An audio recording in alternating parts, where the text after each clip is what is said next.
Morning बच्चों, आज हम पढ़ेंगे किशोरावस्था में बहुत ही इम्पोर्टेंट सा टॉपिक है संवेगात्मक विकास।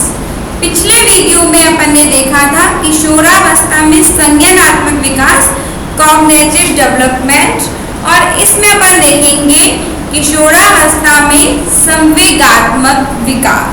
ठीक है, तो पहली बात तो ये होती है कि संवेगात्मक विकास का मतलब होता है किशोरावस्था में इमोशनल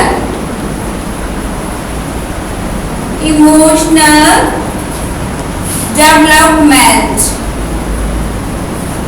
इमोशनल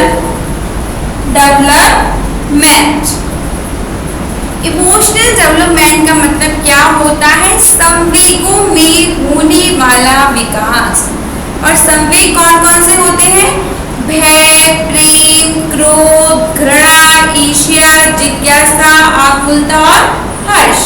अब अपन क्या देखते हैं कि जो किशोर होते हैं उनके जो इमोशंस होते हैं, आप कहते हैं ना कि ये वाला किशोर बहुत इमोशनल है मैम, छोटी छोटी बातों पे रोने लग जाता है या रोने लग जाती है, या बहुत ही ज़्यादा इम्पेशेंस हो जाता है कि टॉलरेट नहीं कर पाता, बहुत जल्दी रिएक्ट कर देता है। तो किशोरों में क्या होता है, इस प्रकार के डेवलपमेंट होते रहते हैं, चेंजेस होते रहते हैं, और इस अवस्था में ये जो संवेग होते हैं वो अपने पीक पे होते हैं, मतलब हाईली रैपिडली चेंजेस होते रहते हैं। कौन सी अवस्था के अंतर्गत? किशोरावस्था के अंतर्गत।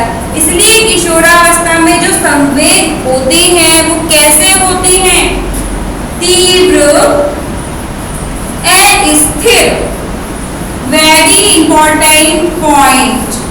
ठीक है, तीव्र होते हैं, अस्थिर होते हैं और असामान्य।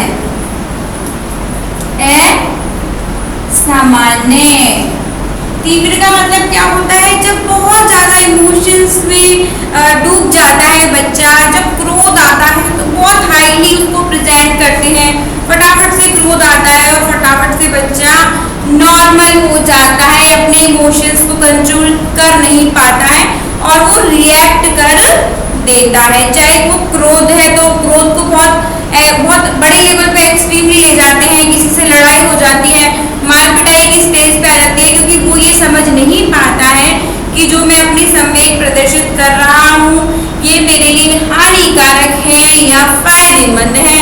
फिर दूसरी चीज है संवेग अस्थिर होते हैं, फिक्स नहीं होते। प्रेम हो, चाहे क्रोध हो या घृणा हो, बिल्कुल चेंज होते रहते हैं रैपिडली। तो क्या होते हैं? स्थिर नहीं होते। बच्चा अपने इमोशंस को बहुत ज़्यादा कंट्रोल नहीं कर पाता है किशोरावस्था के अंतर्गत, और धीरे धीरे वो इसमें कंट्रोल कर पाता है। अब कौन सी अवस्था में कंट्रोल कर पाता है प्यारे बच्चों? को कर पाता है उत्तर किशोरावस्था में। उसके संवेग कैसे हो जाते हैं? स्थिर हो जाते हैं। कब हो जाते हैं? उत्तर किशोरावस्था में संवेग कैसे हो जाते हैं? थोड़े स्थिर हो जाते हैं। ठीक है, तो समझ में आया? इमोशनल डेवलपमेंट का मतलब होता है भावात्मक विकास, भावों का विकास, भावनाओं का विकास, संवेगों का विकास। तो ये कौन सा विकास कहलाता है? ये कहलाता है अपना संवेगात्मक विकास। अब मैंने बोला कि जो किशोरों में संवेग होते हैं वो असामान्य होते हैं, मतलब किसी के लिए मित्रता निभाएंगे या प्रेम प्रदर्शित करेंगे तो बहुत हाई पीक पे जाके करेंगे, और क्रोध प्रेजेंट करेंगे तो वो भी बहुत हाईली पीक पे जाकर के करते हैं। तो किसके अंतर्गत हो रहा है? ये सब किशोरावस्था के अंतर्गत होता है। असामान्य मतलब अपने इमोशंस को प्रेजेंट करने का नया तरीका दिखाते हैं। क्रोध आने पर दीवार में मुक्के देना या अपशब्द बोलना, लाउडली चिल्लाना, इस तरीके के वो अपने क्रोध को प्रेजेंट करते हैं। प्रेम प्रदर्शित करने के लिए वो अलग तरीके से अपने इमोशंस को प्रेजेंट करते हैं। कुछ बच्चे बहुत अधिक इमोशनल होते हैं, वो अपने इमोशंस पे कंट्रोल नहीं कर पाते हैं, और स्थिति ना देखते हुए वो अपने इमोशंस को प्रेजेंट कर देते हैं और उसका खामियाजा उन्हें भुगतना ही पड़ जाता है।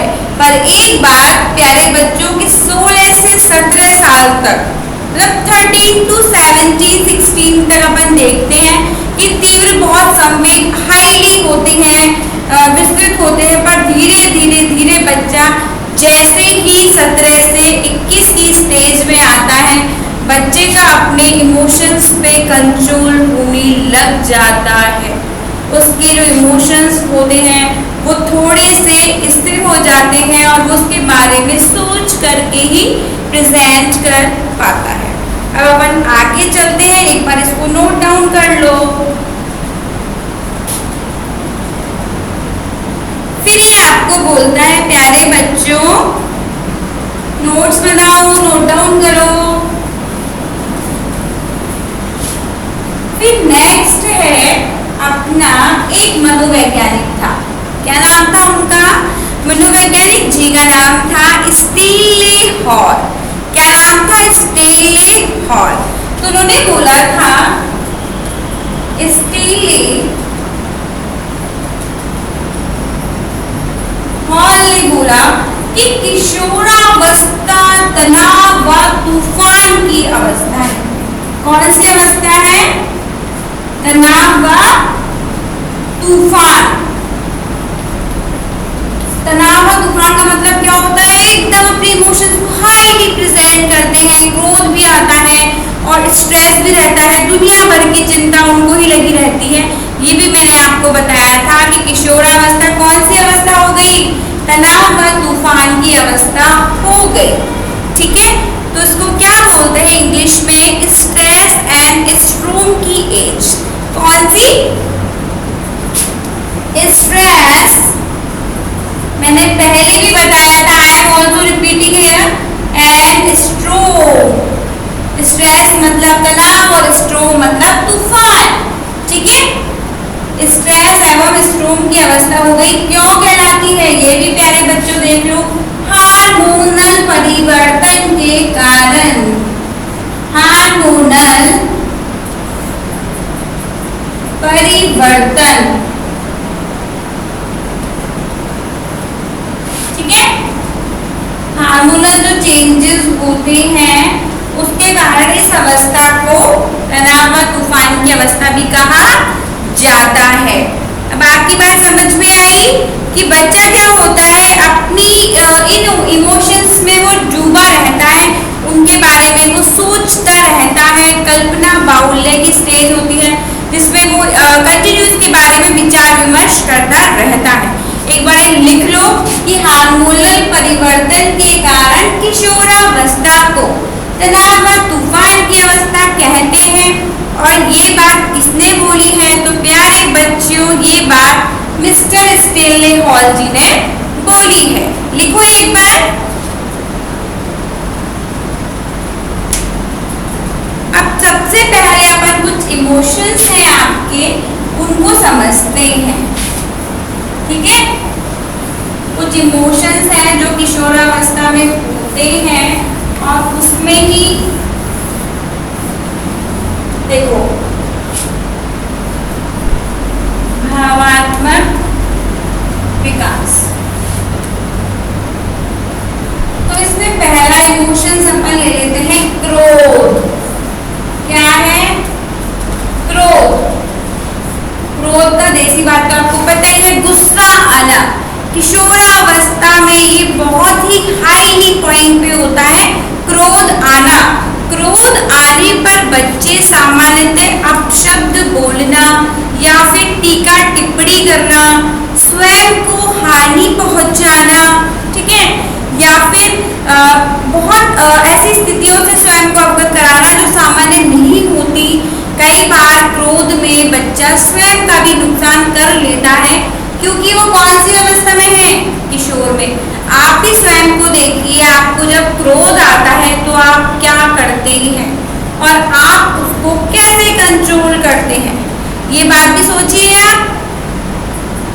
तो आप देखेंगे कि जो इमोशंस में क्रोध होता है, गुस्सा होता है, उस पे बालक नहीं कंट्रोल कर पाता और क्रोध को क्या करता है, वो प्रकट करने लग जाता है। किस किस के माध्यम से, अपशब्दों के माध्यम से, अपशब्दों के माध्यम से, ठीक है, स्वयं को हानि पहुंचाकर, स्वयं को हानि पहुंचाकर। अब पहली बात यह है कि बच्चों को गुस्सा आता ही क्यों है किशोरावस्था में इतना अधिक। पहली चीज, जैसे कि आप बच्चों के साथ भी होता है कि आपको ये लगता है कि हमें क्यों डांटा जाता है, या सिर्फ काम के लिए, चाहे वो अध्यापक हो या परिवार गण हो, सिर्फ हम में ही कमियां क्यों ढूंढते हैं। तो ये क्रोध का सबसे बड़ा कारण बन जाता है किशोरावस्था में, ठीक है।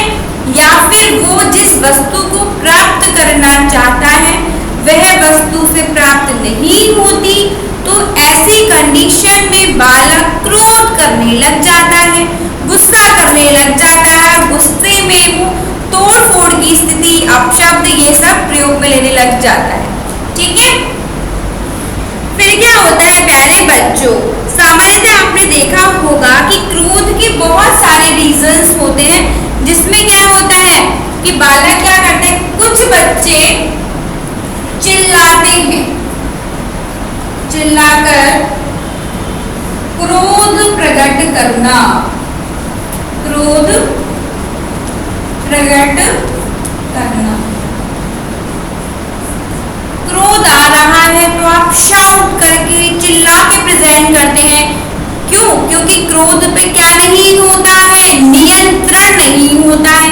बालक का क्या नहीं होता है, नियंत्रण, मतलब कंट्रोल नहीं होता, आउट ऑफ कंट्रोल बालक चला जाता है और बालिका चली जाती है, ठीक है। क्रोध क्यों आता है, अभी मैंने आपको बताया। उसमें से एक और इम्पोर्टेंट चीज है प्यारे बच्चों, क्रोध आने का एक और मुख्य कारण होता है बालक के काम में बाधा उत्पन्न करना। बालक कोई काम रुचि से कर रहा है या कोई चीज बना रहा है या पढ़ाई बहुत तल्लीनता से कर रहा है, कुछ एनीथिंग एल्स, कुछ भी कर रहे हैं आप, और उसी टाइम पे बालक को बोल दिया जाता है कि आप ये काम कर लीजिए, तो ऐसी स्थिति में बालक क्या करता है, अपने क्रोध को प्रकट करने लग जाता है, ठीक है। नोट डाउन करो एक बार।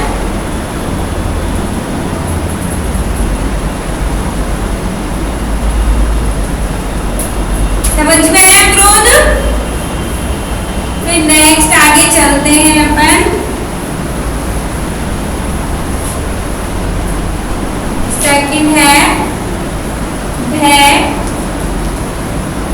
आकुलता, चिंता।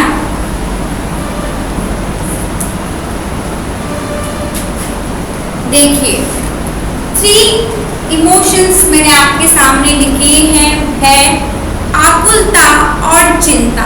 भय का मतलब होता है प्यारे बच्चों डर। बच्चे को किसी ना किसी का डर लगा रहता है। जब बच्चा छोटा होता है तब उसे अंधेरे का डर, लोगों से मिलने का डर, ठीक है, पढ़ाई में सफलता प्राप्त करने का डर, इस प्रकार के भय लगते रहते हैं। परंतु बालक जैसे जैसे जैसे जैसे बड़ा होता जाता है उसका भय का क्राइटेरिया बदलता जाता है, ठीक है। फिर बाद में क्या हो जाता है, ठीक है, किसी प्रिय वस्तु के खो जाने का भय, किसी के जाने का भय, या फिर इस प्रकार के जो थॉट्स होते हैं वो बालक के माइंड में चलते रहते हैं, ठीक है। आकुलता मतलब क्या होता है, एंजाइटी। एंजाइटी का मतलब क्या होता है कि परीक्षा का परिणाम आने से पूर्व बालक के मन में विचार रहता है कि क्या आएगा मेरा परिणाम, क्या मैं स्टेज पे परफॉर्मेंस कर पाऊंगा, क्या मैं अच्छे नंबर ला पाऊंगा, क्या मैं स्वयं को साबित कर पाऊंगा, क्या मेरी प्रशंसा की जाएगी। इस तरह की स्वयं की मन की कुंठित इच्छाओं को प्रदर्शित नहीं कर पाता, वो वाली कंडीशन आकुलता के अंतर्गत आती है। चिंता, चिंता भी एक संवेग होता है प्यारे बच्चों। चिंता चिता के समान होती है। चिंता मतलब हमेशा माइंड में सोचने विचारने के साथ साथ काम करने ना करने की, सफलता असफलता की, प्रिय वस्तु प्राप्ति ना प्राप्ति, इस प्रकार की चिंता अंदर ही अंदर किशोर व किशोरी को लगी रहती है और उसके ज्यादा इफेक्ट होने से बालक डिप्रेशन का शिकार हो जाता है। डिप्रेशन एज यू नो कि एक मनोवैज्ञानिक की प्रॉब्लम है, मनोसाइकोलॉजिस्ट में अपन देखते हैं साइकोलॉजिकल कोई मानसिक रोग जिसको अपन कहते हैं, वो डिप्रेशन की कंडीशन के अंतर्गत आ जाता है ज्यादा चिंता करने से। ठीक है, अब देखते हैं अब अपन आगे प्यारे बच्चों, तो अपन इसको लिख लेते हैं कि कुछ वस्तुओं का रहता है जैसे कि डांट का, कि मैम डांट देंगे या घर वाले डांटेंगे, सफलता का, ठीक है, सफलता, असफलता। फिर नेक्स्ट है जांच, सफलता, वस्तुओं,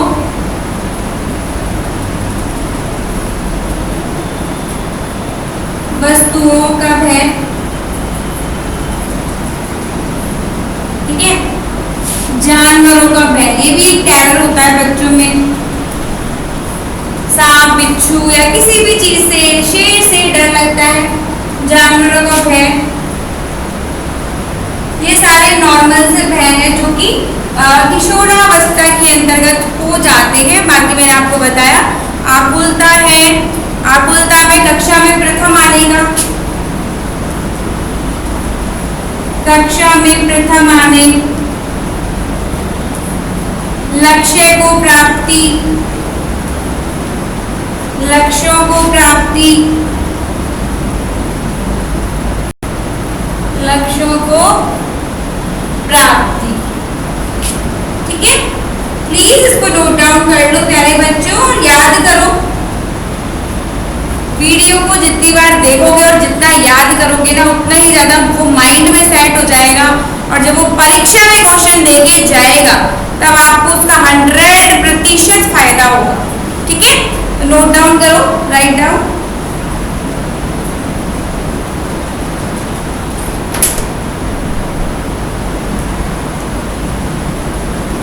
लिख लिया, आगे चले।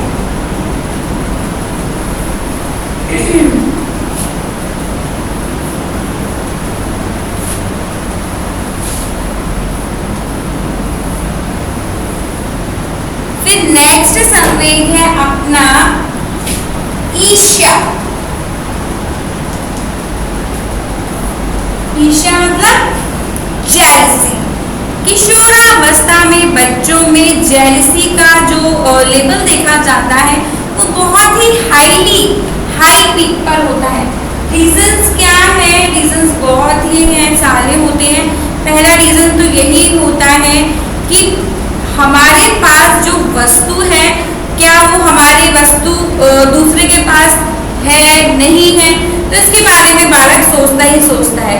जैसे कि मित्र के पास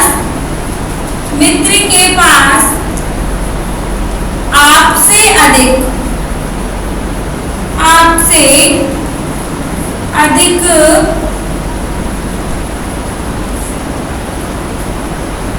अच्छी वस्तु होना, अच्छी वस्तु होना, या फिर किसी प्रिय व्यक्ति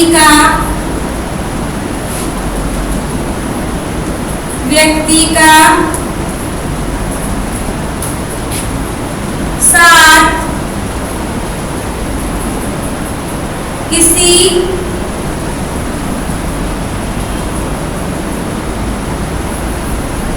अन्य साथ होना, इसमें आ जाएगा विषम लिंगी है।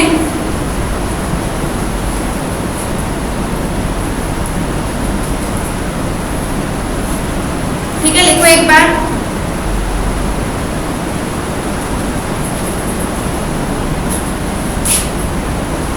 तो ये ईर्ष्या को आप समझिए, ये बोलना चाहता है जेलिसी का जो पॉइंट होता है वो बहुत ही पीक पर होता है। जेलिसी के रीजंस बहुत सारे होते हैं जो आपने भी देखे होंगे। आपके सहपाठी का आपसे अधिक होशियार होना, उसका पढ़ाई में ज्यादा दिमाग होना और कक्षा में प्रथम आना, ये बहुत जेलिसी का पॉइंट होता है सामान्यतः किशोरों के अंतर्गत। ठीक है। दूसरा पॉइंट होता है कि आपके मित्र के पास बहुत सारी इंपॉर्टेंट चीजें होना, अच्छी बाइक होना, कार होना, अच्छे वस्त्र पहनना, फोन अच्छा होना, एप्पल आईफोन है उसके पास, आपके पास नहीं है, वो अच्छे प्रतिष्ठित परिवार से आप नहीं हैं, उसकी आर्थिक स्थिति ज्यादा अच्छी है, आपकी नहीं है, तो ये सारी जो चीजें होती हैं वो बालक में जेलसी, ईर्ष्या का भाव उत्पन्न कर देती है। और इसके लिए वो क्या करता है, दिन रात सोचता रहता है, घर पे जाकर के झगड़े करता है, अपने पिताजी माताजी को अपशब्दों को बोलता है। पर ऐसा नहीं करना चाहिए प्यारे बच्चों, ये मैं आपको समझा रही हूँ, क्योंकि जो है जितना है उसी में खुश रहिए, ऐसी बात नहीं है। आपके पास जो है, जो आपके माताजी पिताजी आपको प्रोवाइड करते हैं जो सुविधाएं, वो भी बहुत अच्छी होती हैं, क्योंकि वो अपनी मेहनत का बहुत बड़ा भाग आपको देते हैं। ठीक है। तो ऐसा नहीं है, कंपैरिजन मत किया कीजिए, ईर्ष्या मत किया कीजिए, क्योंकि ईर्ष्या जेलिसी का संवेग इन बच्चों को नेगेटिविटी की ओर लेके जाता है। इसलिए जो है उसमें संतुष्ट रहना सीखिए। ठीक है। मैं एज ए टीचर आपको ये बात बोल रही हूँ कि आपके पास जो सुविधाएं, कभी कंपेयर मत कीजिए कि मेरे फ्रेंड के पास क्या है या मेरे पास क्या है, क्योंकि 99% जो ईर्ष्या होती है, जेलसी होती है, वो पारिवारिक माहौल को खराब करने का काम कर देती है, क्योंकि बालक इसको प्रेजेंट करने लग जाता है, थॉट्स करने लग जाता है, किसी से बात नहीं करता, दबा सहमा सा रहता है। तो ये सब चीजें नहीं करनी है अपन को जो है उसी में संतुष्ट रहना है और अच्छा इंसान बनना है। ठीक है। मित्र के पास अच्छी वस्तु होना, किसी प्रिय व्यक्ति का किसी अन्य व्यक्ति के साथ विषम लिंगी है, क्योंकि मैंने आपको बताया था यौन विकास के अंतर्गत I tell you about that कि आई टोल्ड यू कि इसके में क्या होता है कि विषम लिंगी जो संबंध होते हैं उसमें अगर बच्चे क्या करते हैं कि टीका टिप्पणी करना, अपशब्द बोलना, ये सब जेलसी के कारण देखने में अधिक आता है। ठीक है। तो ये था अपना जेलसी का इमोशन। फिर नेक्स्ट चलते हैं अपन। प्यारे बच्चों, नोट डाउन कर लो। फिर आगे आ जाता है, लिख लिया?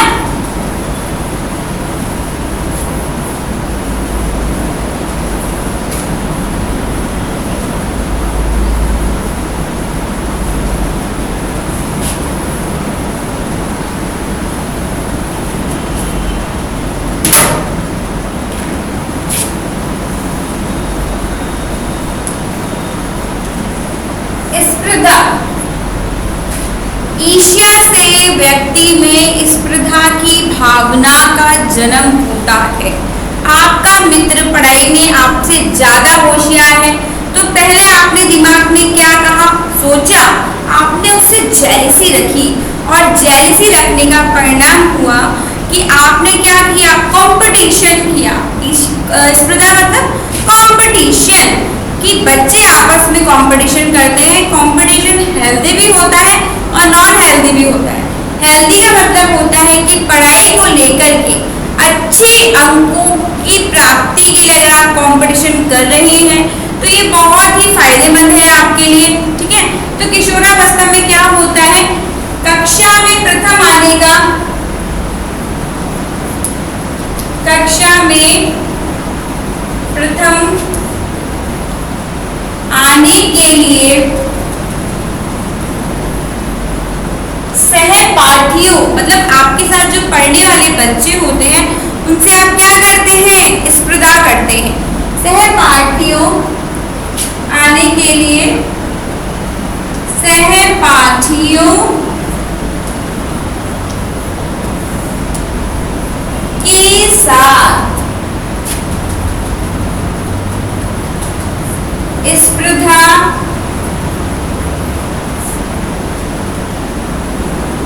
करते हैं।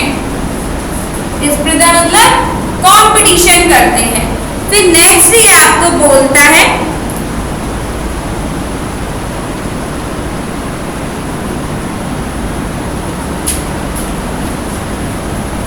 मित्रों के आगे बढ़ने की भावना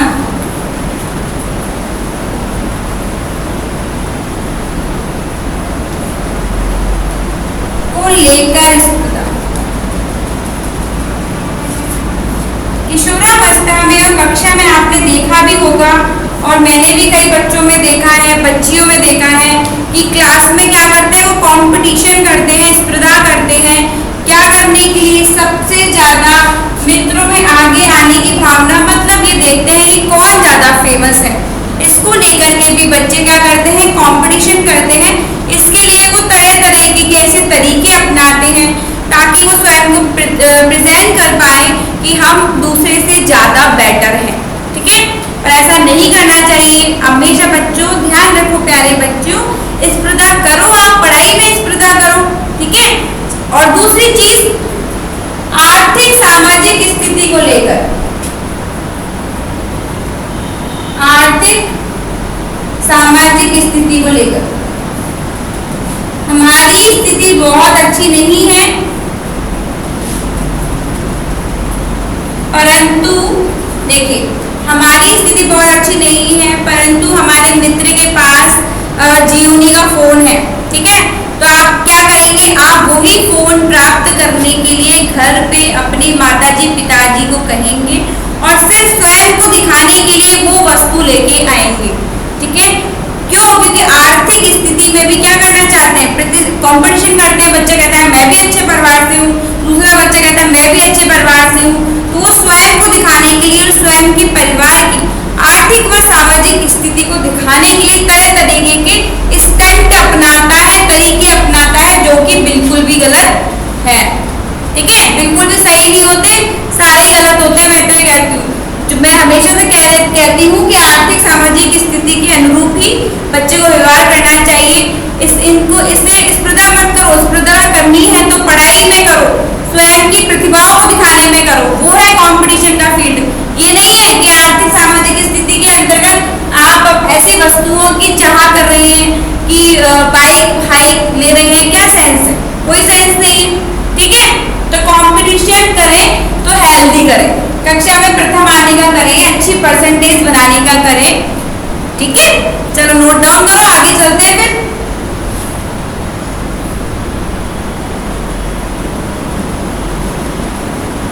फिर नेक्स्ट है प्यारे बच्चों, कोई भी पॉइंट समझ में नहीं आएगा या आ रहा है तो आप सभी मेरे से जो व्हाट्सएप का ग्रुप है उस पर पूछ लेना। ठीक है,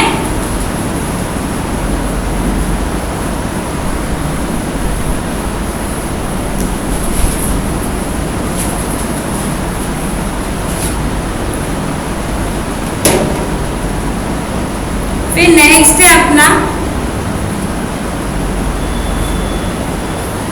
जिज्ञासा।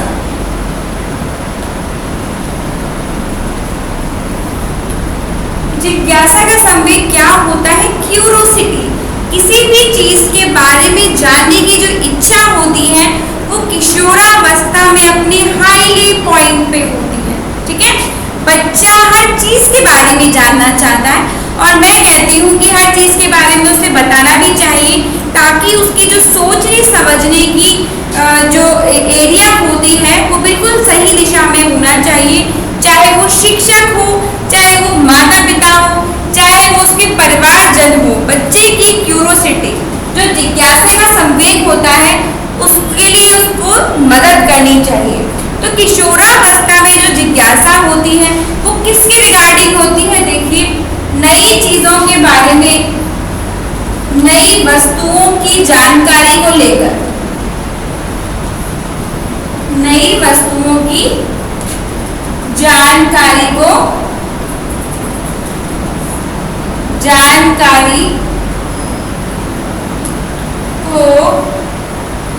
लेकर। बहुत सारी ऐसी चीजें होती हैं जो बालक ने कभी काम में नहीं ली होती हैं और वो उनके बारे में यूज करना चाहता है, सोचना चाहता है, विचारना चाहता है, एरोप्लेन कैसे चलता है, इस तरीके के जो उसके क्वेश्चंस होते हैं उसके माइंड में आती रहती हैं। ठीक है, तो वो कौन से स्टेज के अंतर्गत आते हैं? वो सभी क्यूरोसिटी के अंतर्गत आते हैं। इस अवस्था में क्या होता है? ज्ञानेंद्रियों के परिपक्व होने पर अनेक शारीरिक क्रियाएं होने लग जाती हैं।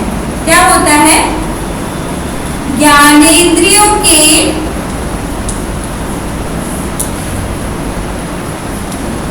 परिपक्व होने पर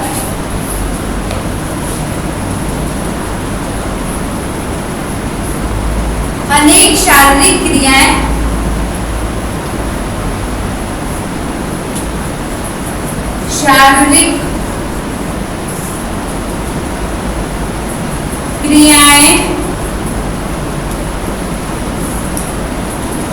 होने लगती हैं।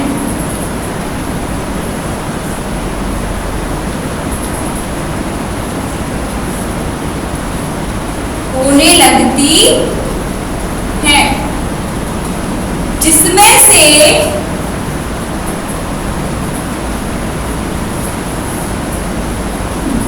जिज्ञासा,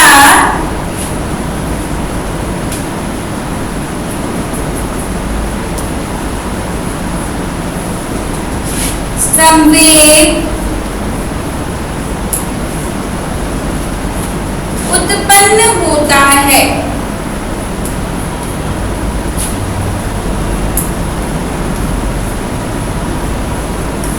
ठीक है, तो ये क्या बोलना चाहता है आपको कि अपने देखा इसमें कि जो बालक होता है वो नई नई चाहे व्यक्ति हो, चाहे वस्तु हो, चाहे कोई विषय हो, ठीक है, उसके बारे में क्या होता है? बच्चा सोचता है, विचारता है और क्या करता है? ज्ञानेंद्रियों के माध्यम से उसी की चीज के बारे में वह जानना चाहता है। और जैसे जैसे ज्ञानेंद्रियों की परिपक्वता होने पर अनेक शारीरिक क्रियाएं होने लगती है, जिससे वे क्या करते हैं? जिज्ञासा का जो संवेग है, क्यूरोसिटी है, हर वस्तु के बारे में जानने की जो इच्छा होती है, वो इस अवस्था के अंतर्गत, किशोरावस्था के अंतर्गत बहुत थोड़ी ज्यादा होती है, पीक पॉइंट पे अपना होता है। ठीक है, इसको नोट डाउन करो, आगे चलते हैं अपन।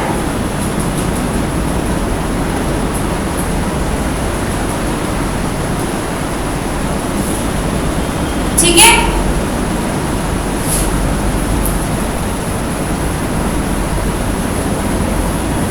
प्यारे बच्चों, समय बहुत कीमती है, समय का सदुपयोग करिए और पढ़ाई कीजिए।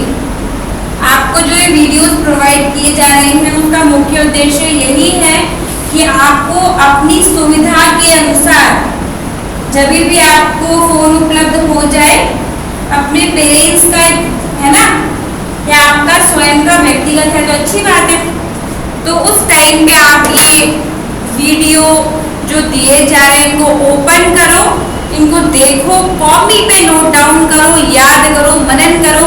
परेशानी आती है तो अपना जो व्हाट्सएप का ग्रुप है उस पर आप मेरे से पूछो कि मैम ये वाला टॉपिक बता दीजिए। ठीक है, ये कोई भी क्वेरी हो जो आपके माइंड में। ठीक है, फिर नेक्स्ट है प्यारे बच्चों हर्ष। हर्ष का मतलब क्या होता है? हर्ष एक ऐसा संवेग होता है जो कि बच्चों में पाया जाता है। जब बच्चा जन्म लेता है तब उसमें दो ही संवेग होते हैं, एक हर्ष होता है और एक होता है क्रोध। क्रोध को कैसे प्रेजेंट करता है? रो कर, चिल्ला कर, चीख करके। ठीक है, छोटा बच्चा तो सिर्फ रोता है या हंसता है, दो ही इमोशंस उसके अंदर होते हैं। ठीक है, और हर्ष की स्थिति में क्या होता है कि जैसे बालक किशोरावस्था के अंतर्गत आता है, हर्ष का स्तर क्या हो जाता है? बढ़ जाता है। हर्ष का स्तर बढ़ जाता है और जो हर्ष होता है वो किसी विशेष के प्रति प्रेजेंट करता है, किसी विशेष व्यक्ति के प्रति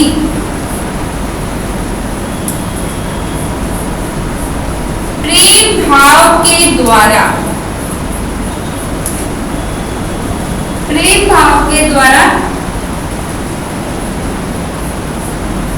प्रकट करता है।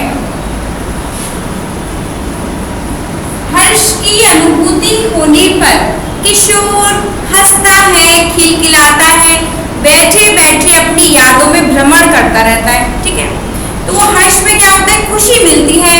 खुशी किसके अंतर्गत मिलती है, किसी स्पेशल पर्सन के बारे में सोच करके, या फिर उसके परिवारजनों में जो बहुत प्रिय से लगता है, या मित्र गणों में जो उसे प्रिय लगता है, उसके बारे में सोच करके बालक हर्ष की अनुभूति करता है, बालिका हर्ष की अनुभूति करती है।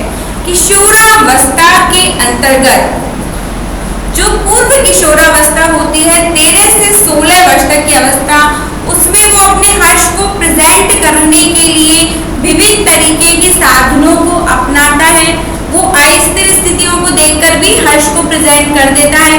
परंतु बालक जैसे ही प्यारे बच्चों उत्तर किशोरावस्था के अंतर्गत आता है, मतलब बालक 17 से 21 वर्ष के स्टेज के अंतर्गत आता है, तो हर्ष को भी वो थोड़ा स्लाइटली करता है, और धीरे धीरे जो संवेग होता है वो स्थिरता के अकॉर्डिंग, सिचुएशन के अकॉर्डिंग वो अपने भाव को प्रदर्शित करता है। ठीक है, नेक्स्ट चलते हैं अपन।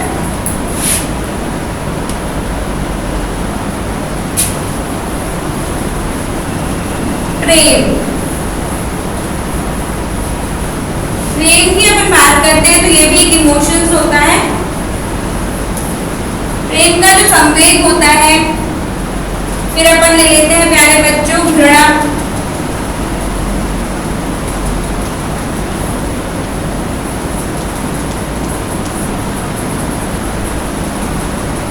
घृणा जो होती है वो भी एक इमोशन होता है, किसी ना किसी के प्रति आपको क्या होती है, घृणा होती है। ऐसा व्यक्ति जिसको देख करके आपको क्रोध आने लग जाता है। ये दोनों ही जो संवेग होते हैं, जब बालक जन्म लेता है तब उसके अंदर उपस्थित होते हैं। ठीक है, दो ही इमोशंस होते हैं, घृणा और प्रेम। तो घृणा, प्रेम, क्रोध वाली कंडीशन में आप देख लेते हैं अपन।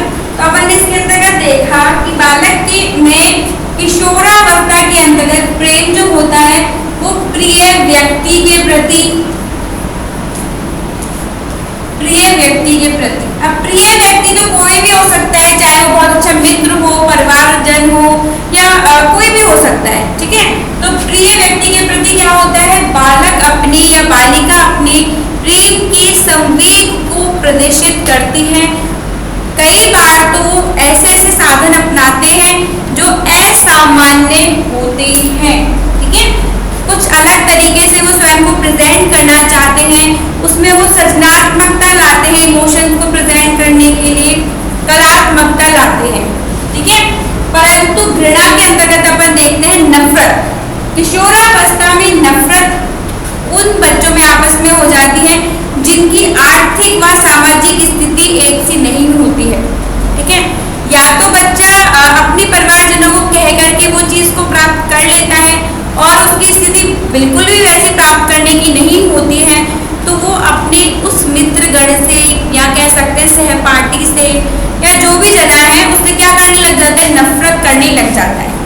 या तो बच्चा पढ़ाई में उसी की तरह से मेहनत करके अच्छे अंक प्राप्त कर ले, और नहीं प्राप्त कर पाता तो क्या करने लग जाता है, वो उससे घृणा, नफरत करने लग जाता है, ताकि ये क्या होता है, ताकि वो उसके बारे में सोचे ही नहीं। इस तरीके से साइकोलॉजी बालक बना लेता है।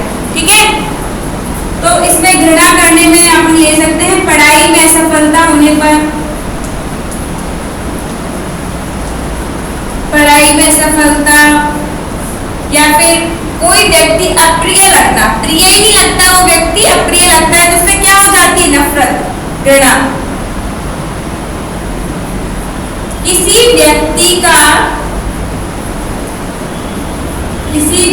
का प्रिय ना लगने पर,